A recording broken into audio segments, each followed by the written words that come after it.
Good morning, students of class 5. I am Kumar Verma. Discuss chapters number first, growing plant. First of all, we discuss about growing plant. Plants is very important living organism of the earth. क्योंकि पेड़ पौधे जो होते हैं वो सबसे महत्वपूर्ण होता है हमारे पूरे जीवाश्म में ईंधन जो है। सबसे पहले आज हम डिस्कस करेंगे न्यू प्लांट्स फ्रॉम सीड, एक ऐसे जो है बीज से एक नया पौधा निकलता है, इसके बारे में आज हम लोग डिस्कस करेंगे। सबसे पहले फर्स्ट कहता है seed is sown in the soil where it gets air, water and warmth of the sun. बीज को जब बोया जाता है मिट्टी में तो सबसे पहले बीज को डेवलप करने के लिए तीन चीज की आवश्यकता होती है। सबसे फर्स्ट में एयर, सेकेंड वाटर, तीसरा वार्म। वार्म यानी गर्मी जो सूरज की रोशनी यानी सनलाइट से मिलती है। तो ये इस प्रकार से ये प्रोसेस होता है। आगे हम डिस्कस करेंगे ये किस प्रकार से ग्रो होता है। तो सबसे पहले इसके कंट्रैक्शन को जानेंगे पार्ट्स ऑफ सीड कि बीज होता है क्या और बीज के अंदर कैसे जो है पौधे डेवलप करते हैं। सबसे पहले बीज को एक छोटे से बीज को लेते हैं। बीज को गौर से जो है आप ऑब्जर्व करके देखिए तो ऊपर में एक कवर होता है, एक थिन लेयर पतला सा कवर होता है लेकिन बहुत ही कड़ा होता है आउटर कवर, जिसे हम सीड कोट बोलते हैं। क्या बोलते हैं? Seed coat. और उसके टच साइज में देखिएगा यहाँ पे पिक्चराइजेशन किया गया है, ये एम्ब्रो होता है जिसको भूल यानी जहाँ से एक नए सीडलिंग का निर्माण होता है, एक छोटे से पौधे का निर्माण होता है, वो होता है एम्ब्रो। जब सीड को दो भाग में हम उसको तोड़ते हैं, अलग करते हैं, तो गौर से देखिएगा बीच वाला जो भाग होता है मांसल होता है, फ्लैशी होता है, जिसे कॉटलेट्स बोलते हैं। यानी ये पानी को ऑब्जर्व करता है और पानी को ऑब्जर्व करने के बाद इसमें न्यूट्रिएंट्स पुनः प्राप्त होते हैं और ये धीरे धीरे ये सीडलिंग के रूप में परिवर्तन होता है। ये कॉटलेट। तो दो पार्ट हुआ आपका आउटर कवर जिसे सीड कोट बोलते हैं और दूसरा रहेगा कॉटलेट जो बीज का मांसल होता है। इसके बाद आते हैं ग्रोइंग प्लांट्स, पौधे का बढ़ने के लिए। तो पहले बीज देखते हैं, दो प्रकार से होते हैं, एक मोनोकोट होता है मोनोकोट प्लांट्स, डाइकोट प्लांट्स। तो मोनोकोट प्लांट्स का मतलब होता है विद वन कॉटलेट, जिसमें एक कॉटलेट केवल सिंगल होते हैं, वो आपका मोनोकोट होता है। और जो दो भाग में टूट जाते हैं, दो कॉटलेट होते हैं, उसे हम डाइकोट प्लांट। ये तो हुआ इसका सीड के बारे में, मोनोकोट प्लांट और डाइकोट। अब इस पिक्चर की ओर हम चलते हैं। ये पिक्चर की ओर जर्मिनेशन ऑफ सीड, यानी जर्मिनेशन का मतलब है कि बीज को से एक नए पौधे का निर्माण होना, एक नए सीडलिंग का निर्माण, यही आप होता है जर्मिनेशन ऑफ सीड। तो इसका एक डिफाइंड है कि the change of a seed into seedling is called germination. यानी बीज से एक नन्हे से एक छोटे से कोमल से पौधे का निर्माण जो प्रोसेस होता है, उस प्रोसेस को बोलते हैं जर्मिनेशन ऑफ सीड। तो जर्मिनेशन ऑफ सीड के लिए बीज को जर्मिनेट करने के लिए, बीज को नए पौधे में बढ़ने के लिए मैं पहले बता चुका, उसको तीन चीज की आवश्यकता होती है, वाटर, एयर और वार्म। ये तीन चीज वेरी एसेंशियल होता है। ये तीन चीज जो होते हैं पौधे को जर्मिनेशन में, बीज का जो छोटा सा बीज जब बोते हैं खेत में या मैदान में कहीं पे, तो वो नया जो पौधा बनता है उसके लिए तीन चीज आवश्यकता होती है, एसेंशियल है, बहुत जरूरी है, वाटर, एयर एंड वाटर। तो उसी को पिक्चराइजेशन में इधर करके देखा गया कि देखिए जब बीज को हम इस जमीन में मिट्टी के अंदर जब उसको रोपते हैं या गाड़ते जो भी करते हैं, उसके बाद तो सबसे पहले मिट्टी को वहां पे हम लोग क्या करते हैं, प्लॉगिंग करते हैं, जोतते हैं, मिट्टी को हल्की करते हैं। हल्की करने का मतलब होता है कि आसान से हवा और पानी उस बीज तक पहुंच सके, जिसलिए वो मिट्टी को हल्की प्लॉगिंग किया है। तो देखिए जो वाटर इसमें हम इसको करने एलिगेट करते हैं, जब वाटर कंट्रीब्यूट देते हैं प्रॉपर्ली, इसको देने समय पर पानी देते हैं। आफ्टर संडे कुछ दिन के बाद ये होता है धीरे धीरे इसमें परिवर्तन होना शुरू होगा। ये बीज जो है इस बीज में सीड में परिवर्तन होने लगता है। पहले रूट का यानी आगमन होना शुरू होता है। रूट आफ्टर सम डेज, कुछ समय के बाद, कुछ दिनों के बाद हम ऑब्जर्वेशन करेंगे, देखेंगे तो इसमें दो कंडीशन आती है। एक शूट एंड रूट, यानी शूट अबव द ग्राउंड और रूट अंडर द ग्राउंड, ये दो परिवर्तन होते हैं। इस बीज से जो बीज से जहां से अपीयर होते हैं, ये जो है एम्ब्रो बोलते हैं, यहाँ से वो अपीयर दोनों पार्ट होते हैं, एक शूट होता है, एक रूट होता है। रूट जो होता है जमीन के अंदर की ओर जो है ग्रो करता है, और शूट जो होता है एवं जो है ग्राउंड यानी जमीन के ऊपर की ओर ये बढ़ना शुरू होता है। ये फर्स्ट स्टेज हुआ कि यह पानी, एयर, वाटर, वाम तीनों चीज मिला। इसके बाद सम डेज के बाद इसमें परिवर्तन हुआ, पहले रूट का निर्माण हुआ। आफ्टर सम डेज, कुछ समय के कुछ दिनों के बाद इसमें दो परिवर्तन होते हैं, एक रूट की नीचे की ओर बढ़ता है और शूट ऊपर की ओर बढ़ता है। आफ्टर सम डेज, कुछ दिन के बाद ये क्या होते हैं, पॉट जो आपका जो बीज होता है, ये बीज बिल्कुल तो डिस्ट्रॉयड होता है, नष्ट हो जाता है।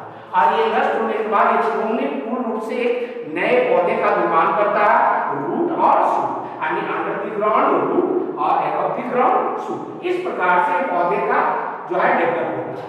तो ये जो पहला लिखा seed is sown in the soil where it get air, water and bath, यानी बीज को जब जमीन में मिट्टी में गाड़ते हैं तो उसे हवा, पानी और बाढ़ मिलती है, वो धीरे धीरे प्रोसेस करना शुरू होता है। सेकेंड में होता है the seed sprout and the seedlings appear after the sun, यानी बीज से अंकुरन होगा, स्प्राउट यानी अंकुरन होगा, एक सफेद यानी व्हाइट कलर का जो होता है निकलना, एक फाइबर के रूप में निकलता है स्प्राउट, वो सीडलिंग में परिवर्तन करता है। थर्ड में आते हैं the seedlings develop root and shoot, और इसके बाद दो बार में बढ़ जाता है शूट एंड रूट, जो मैंने अभी पर बताया, अंडर द ग्राउंड और अबव द ग्राउंड, ये परिवर्तन होता है। और लास्ट में the baby plant grow and leaves appear, और एक नन्हा सा पौधा निकलता है जिसमें पत्तियां, उसके स्टेम, उसमें फूल, फ्रूट, फ्लावर, सारी चीज अपीयर होना शुरू होता है। तो ये जो कंटिन्यू प्रोसेस हुआ फास्ट टू फोर्थ, ये जो प्रोसेस हुआ, इस प्रोसेस को हम बोलते हैं जर्मिनेशन, यानी germination of seed. The change of seed into seedling is called germination. और जर्मिनेशन की एसेंशियल कंडीशन मैंने पहले बता चुका कि वाटर, एयर एंड वाटर, ये तीन चीज इसके लिए बहुत इंपॉर्टेंट है, तब वो जो है सीड से कन्वर्ट सीडलिंग होता है। ये दोनों का ग्रोइंग और प्लांट। उसके बाद आते हैं सेकेंड टॉपिक इस चैप्टर का, डिस्पर्सल ऑफ सीड। डिस्पर्सल का मतलब होता है स्क्रैटेड अवे फ्रॉम मदर प्लांट, यानी मां पौधे जो होती है उससे उसके बीज का तितर बितर होना, छितराना, फैलना, ये जो प्रोसेस होता है इसको बोलते हैं डिस्पर्सल ऑफ सीड। कभी देखते हैं पौधा, एक पौधा यहाँ से फैलकर वो दूसरी जगह चला जाता है, तो ये प्रोसेस जो होता है डिस्पर्सल होता है। तो the process of scattering seed away from the mother plant is called dispersal. तो डिस्पर्सल होने के कई कारक हैं, कई कारक से डिस्पर्सल होते हैं। तो सबसे पहले जो कारक होते हैं उसको हम एजेंट भी बोलते हैं, यानी उस बीज को ले जाने का कारक, जो बीज को ले जाता है अबे दूर मदर प्लांट से, तो वो हुआ डिस्पर्सल। तो उसमें सहयोग जो कारक होते हैं उसको हम एजेंट के रूप में जानते हैं। तो सबसे पहला एजेंट होता है वायु, जिसको होता है हवा के माध्यम से। हवा के माध्यम से वह बीज एक स्थान से दूसरे स्थान तक चला जाता है, तो वो क्या वायु। सेकेंड होता है वायु वाटर। इसका उदाहरण कोकोनट देखते हैं। कोस्टल एरिया में जब कोकोनट पूरी तरह से डेवलप हो जाता है, वो ड्राई होने लगता है, वो पेड़ से नीचे गिरकर समुद्र के किनारे उभरता हुआ एक स्थान से दूसरे स्थान चला जाता है, तो ये हुआ वायु वाटर, डिस्पर्सन बाय वाटर। तीसरा होता है वाइल्ड एंड एनिमल्स। अब हम ही लोग देखिए, आम कहीं और फलता है, हम लोग कहीं और खाते हैं, और उसके बीज को हम लोग इधर उधर फेंक देते हैं। वो क्या होता है, वो बीज से जब उसका कंडीशंस यानी वो सीजन आता है तो नए पौधे में परिवर्तन होता है, तो वो dispersal by male and animal. जानवर भी बहुत से ऐसे होते हैं, पक्षी भी ऐसी बहुत से ऐसी होती है, उस बीज को खाती है, उस बीज को खाकर कहीं और छोड़ देती है, जिसके कारण वहां नए पौधे का निर्माण हो जाता है, डेवलप हो जाता है। ये तीनों कंडीशन आ जाते हैं, वाटर एयर एंड वाटर, तो वो कहीं नए पौधे का निर्माण करता है, ये भी डिस्पर्सल है। और चौथा क्या है डिस्पर्सल बाय एक्सप्लोजन, फटना यानी फटकर, यानी जैसे आप देखिए कॉटन को देखिए, कॉटन जब होता है कॉटन बॉल जब फटता है पक जाता है तो वो उसके जो बीज होते हैं इधर उधर तितर बितर हो जाते हैं, यानी फटकर एक्सप्लोजन होकर तितर बितर क्रैकिंग हो जाना, तो वो कहलाता है आपका डिस्पर्सल ऑफ सीड। ये था डिस्पर्सल। तो फर्स्ट टॉपिक था न्यू प्लांट फ्रॉम सीड यानी जर्मिनेशन, और वे सीड कितने प्रकार, दो प्रकार के, मोनोकॉट और डाइकॉट हो गया, तीसरा है डिस्पर्सल ऑफ सीड हो गया। उसके बाद आता है other ways of growing plant, और भी अलग तरीके से पौधे का जो होता है बढ़ता है। तो देखिए पहला स्टेज क्या आता है फ्रॉम रूट, दूसरा स्टेज फ्रॉम स्टेम, तीसरा फ्रॉम लीफ, फ्रॉम स्पोर। ये चार तरीके से पौधे जो होते हैं डेवलप होते हैं, नए पौधे का निर्माण होता है। जैसे फ्रॉम रूट आप गाजर खाते हैं, स्वीट पोटैटो खाते हैं, इसका जो प्लांटेशन होता है, रूट में जो ग्रोइंग होता है, ये रूट के द्वारा इसका ग्रो होता है और नए पौधे का निर्माण होता है। ये आपका कैरोट है और स्वीट पोटैटो। दूसरा आता है फ्रॉम स्टेम, आप गुलाब के पौधे को देखे होंगे, मनी प्लांट के पौधे को देखे होंगे, इनके स्टेम को कटिंग कर कर एक नया पौधे के रूप में लगाया जाता है और ये डेवलप होता है। तीसरा में आता है वह फ्रॉम द लीव्स, बायोपेरियम से एक पत्ता होता है, वो जो पत्ते उसके होते हैं जमीन के यानी मिट्टी में जब स्पर्श कर जाते हैं, स्पर्श करने के बाद वो मिट्टी में जो पत्ते स्पर्श करते हैं तो उस पत्ते में ही एक नए प्रकार का जो है जड़ का जो है बढ़ना शुरू होता है, एक नए प्रकार का जड़ का निर्माण होता है और वहां से नए पौधे होते हैं। और तीसरा चौथा होता है फ्रॉम स्पोर्स, ये फंगी के रूप में होता है, और ये जो होता है इनका भी डेवलप होता है फंगस के रूप में होता है। तो ये चार प्रकार के बेस होते हैं, एक फ्रॉम रूट, दूसरा फ्रॉम स्टेम, तीसरा फ्रॉम लीफ और चौथा फ्रॉम स्पोर। इस प्रकार से यहाँ पर आकर आपका जो है other base of growing plant जो है खत्म होता है। उसके बाद हम लोग आगे डिस्कस करेंगे ये न्यू प्लांट का और डेवलप कैसे होता है, सीजनली क्या होता है, सीजन के अनुसार से होता है, क्लाइमेट के अनुसार से होता है। अब इसके बारे में हम लोग डिस्कस करेंगे।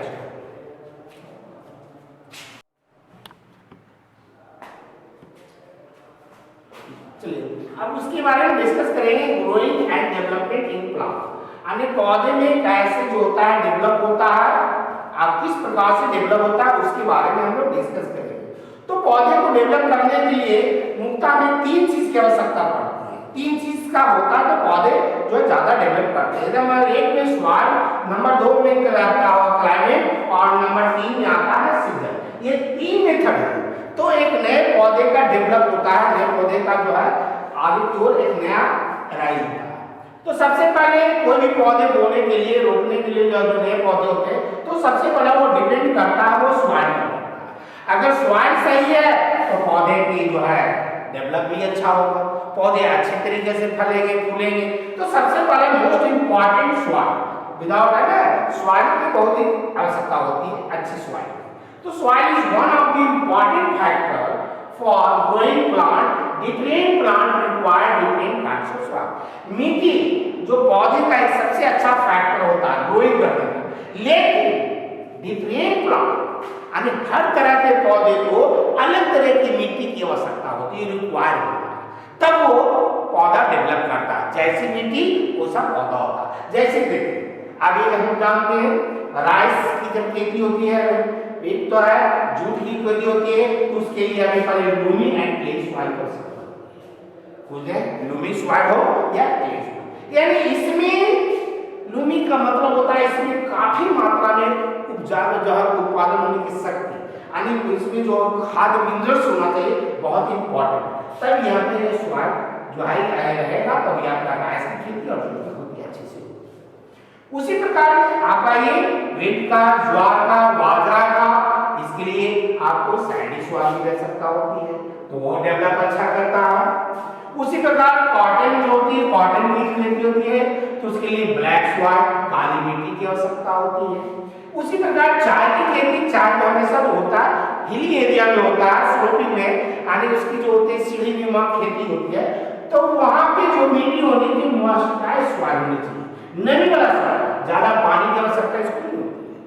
माने इसकी मिट्टी हमेशा नमी बनी रहे तो वहां पे चाय की खेती बहुत ही अच्छी होती है। मक्के की खेती के लिए आए तो उसके लिए ड्राई सॉइल में भी मक्के की, अभी भी देखिए मक्के की खेती हो रही है। उसके बाद आप आते हैं कॉटन, कोकोनट यानी जो नारियल होता है, तो नारियल की जो खेती होती है तो मालूम है कि नारियल को हमेशा साल्टी सॉइल में होता है, यानी नारियल साल्टी सॉइल ये हमेशा समुद्र के किनारे कोस्टल एरिया में होता है। कारण है कि समुद्र का पानी नमकीन, तो समुद्र का जब पानी नमकीन तो उसके आसपास वाले इलाके में जो है पानी वहाँ पे नमकीन, इसलिए यहाँ पे ये कोकोनट जो है साल्टी सॉइल होता है। ये पहला फैक्टर था सॉइल। दूसरा फैक्टर है क्लाइमेट। तो क्लाइमेट जो दूसरा फैक्टर है क्लाइमेट, तो क्लाइमेट कहता है different plants are adopt to different climate. पौधा भी क्लाइमेट के अनुसार से होता है। तो सबसे पहले कहते हैं कि एक्वेटिक प्लांट को आप गौर से देखिए। एक्वेटिक प्लांट जो होता है उसको पानी में होता है, इसलिए हमेशा ये पानी जैसा है, मौसम में पानी भी ज्यादा मात्रा में चाहिए। दूसरा होता है डिजर्ट प्लांट, यहाँ पानी की कमी होती है, मिट्टी यहाँ की सूखी होती है, सैंडी होती है, इसलिए इसका क्लाइमेट कुछ और हो जाता है। कुछ और भी ऐसे हैं जिसमें बहुत ज्यादा पानी की आवश्यकता होती है, हैवी रेनफॉल होता है। बहुत से ऐसे पौधे होते हैं जिनको ज्यादा जो है वहां पे बर्फ होता है, उस जगह पर वो क्लाइमेट पर जो फलते फूलते हैं। उसी तरह कोकोनट जो अभी बताए थे, मॉइस्चराइज्ड सॉइल यानी साल्टी सॉइल, ये आपका इसका क्लाइमेट होता है, मॉइस्चराइज्ड क्लाइमेट होता है। ये इस प्रकार से growing and developing in plant. तो पहला फैक्टर था सॉइल, दूसरा फैक्टर था क्लाइमेट, और तीसरा वेरी इंपॉर्टेंट फैक्टर सीजन यानी मौसम के अनुसार। जैसे season effect the growth of plant, यानी सीजन जो है पौधे को भी इफेक्ट करता है। तो उस प्रकार से लोगों देखा जाए तो फसल दो प्रकार के होते हैं, यानी क्रॉप दो प्रकार के होते हैं, टू टाइप्स ऑफ क्रॉप, एक रबी क्रॉप और दूसरा खरीफ। तो रबी क्रॉप यानी crop that grown in winter, पौधे जो विंटर में बोए जाते हैं यानी विंटर में उगाए जाते हैं, उन्हें रबी क्रॉप्स बोलते हैं। एग्जांपल के लिए व्हीट ग्रास को देखिए, गेहूं की खेती, चने की खेती, एग्जांपल में रबी क्रॉप्स यानी crops that grown in winter. दूसरा आता है खरीफ क्रॉप यानी crop that grow in summer, जो गर्मी में बोया जाता है, उगाया जाता है, और इसका फल प्राप्ति हमें विंटर सीजन के लास्ट में तो राई से ज्वार एंड बाजरा। तो इस प्रकार से सीजन दो प्रकार के होते हैं, ये सीजन इफेक्ट करता है। किसान जो होता है खेती अपने इस सीजन के अनुसार से, यानी कौन से पौधे में को कौन से सीजन में बोया जाए वो ज्यादा हमारा जो ज्यादा से ज्यादा प्रचुर मात्रा में हमें खाद्यान्न की प्राप्ति हो, इसलिए वो इस मेथड को अपनाता है रबी क्रॉप। उसके बाद आता है गेटिंग यील्ड फ्रॉम क्रॉप, यानी किस प्रकार से क्रॉप्स को ज्यादा से ज्यादा उत्पादन किया जाए, इसके लिए कौन सा मेथड अपनाना चाहिए, कौन सा प्रोसेस अपनाना चाहिए कि हमको ज्यादा से ज्यादा खाद्यान्न प्रदान करें, फसल प्राप्त। तो इसके लिए सबसे पहला ये 6 पॉइंट है, 6 point. Number 1, use healthy and better quality of seed from the soil, यानी बीज बोने से पहले बीज को आप मापदंड कर लीजिए, ऑब्जर्वेशन कीजिए कि बीज ये स्वस्थ है या नहीं है, इसकी क्वालिटी शुद्ध है या नहीं है, तब उसको बोनी चाहिए। दूसरा, उस बीज को बोने से पहले आप बिल्कुल अच्छी तरीके से आप प्रिपेयर हो जाइए खेती का, यानी मिट्टी कैसी होनी चाहिए, कैसे उसको मिट्टी की प्लॉगिंग होना चाहिए, ये सारे मेथड को अपनाना। तो पहला कि हमको चुनना होगा कौन सा बीज सही है। दूसरा, उसको जमीन को देखना होगा, तैयार करना होगा कि कौन सा फसल हमको लगाना है, कैसे कैसे उसको प्लॉगिंग करना है, इसके बारे में पहले हमको प्रिपेयर कर लेना है। तीसरा, उसके बाद देखना है कि इसमें कौन सा न्यूट्रिएंट्स की कमी है। तो पहले उसको प्रिपेयर करने के पहले आप घर के बने हुए जो खाद होते हैं, गोबर का उपयोग या किसी सड़े गले वस्तु जो होते हैं आपका डिस्ट्रॉयड हो नष्ट हो जाते हैं, उसको खेत में ले जाकर डालना, इससे जो आपका तैयार होता है भी रख सकते हैं, उसको बोलते हैं मैन्यूर। वो उसको ऐड कर देना, उसमें डाल देना खेत में। और अगर हो सके तो देखिए उसके बाद भी तो फर्टिलाइजर का उपयोग आप कर सकते हैं। उसको देकर प्लॉविंग करके मिट्टी को अच्छा स्वस्थ बना सकते हैं। चौथा बात, इरिगेट प्लांट को और पानी समय के अनुसार से उसको सही मात्रा में हमेशा पानी मिलता रहना चाहिए, ना ज्यादा ना कम, जितना उसको आवश्यकता है। उसके बाद जब पौधे बढ़ने शुरू हो जाते हैं तो देखते हैं कि जो चीज का पौधा लगाते हैं उसके अलावा अनवांटेड प्लांट जिसे हमें आवश्यकता नहीं है वो पौधे उस पर आकर ग्रो हो जाते, बढ़ना शुरू होते हैं। तो आपको जब वो छोटे छोटे जो फसल हमने लगाया उस फसल के साथ अनवांटेड प्लांट आ जाते हैं तो उसको रिमूव करना होगा, हटाना होगा। तो हटाने के लिए भी प्रॉब्लम होता है, जो वो रिमूव होता है उसको हम बीड्स बोलते हैं, खार पतवार बोला था। उस खार पतवार को हमें हटाना होगा। उसके कई भी मेथड है, अगले क्लास में हम लोग जाएंगे तो उसके बारे में डिस्कस करेंगे। कई मेथड है, उस मेथड के द्वारा उसको हम हटा सकते हैं। उसके बाद आप देखते हैं जब फसल लग जाते हैं तो फसल में कीड़े मकोड़े आ जाते हैं, तो उसके लिए हमें दवा की आवश्यकता होती है, जो है इंसेक्टिसाइड पेस्टिसाइड की आवश्यकता होती है।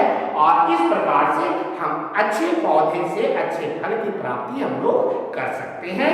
और यहाँ आने के बाद इस चैप्टर का जो ग्रोइंग प्लांट समाप्त होता है। थैंक